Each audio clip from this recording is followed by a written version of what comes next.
I'm going to be real honest. The last time we saw Utah, they struggled against the Aggies up north.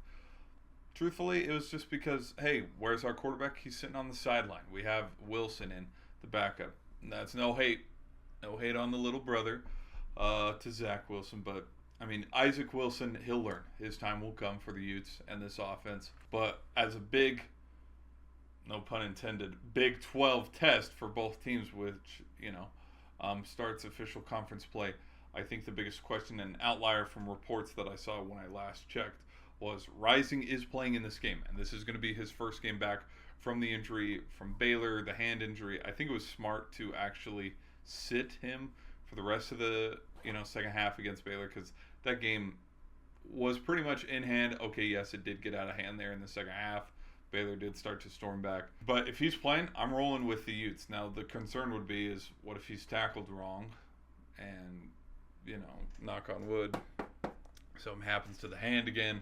I mean, we can't foresee that because the game hasn't been played yet. Last time we saw Oklahoma State, they were beating up Tulsa, but then also they had a nice close game against Arkansas. So I think both teams respectfully kind of have, gotten their feet wet this season. Utah has played kind of inferior opponents versus Oklahoma State, who's, hey, Arkansas nearly beat them. So I would lean towards the Cowboys in that instance of, hey, who's more ready to go for this game? 3, 2, 1, go! Round 1, fight! I'm going to have to go with Cam Rising. I think, I've had a lot of high praise for this dude. He was a 2023 Dark Horse Heisman winner. I had him sitting in New York for last season's prediction, even though he got injured. So that didn't come into fruition. Round 2, fight! For the running back room, I'm going to give it to Ollie Gordon and the Cowboys. I just think this running game could be a big factor in this game. Final round, fight!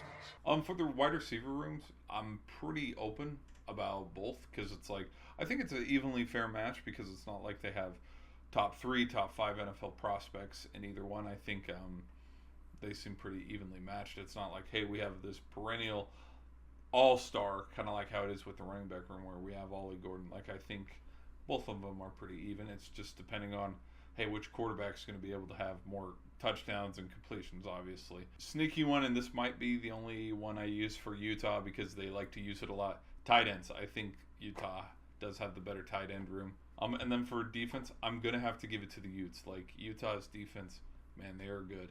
Now, there were some blemishes against the Utah State game, but how that Baylor game started with the forced fumble, that turned into 7 points. I mean, this team seems ready. They got a lot of seniors. They got a lot of old, experienced guys on the team. So I'm going to lean towards the Utes. All right, in the first half, I do think this game can be kind of a high shootout. And so 17-14 kind of first half score.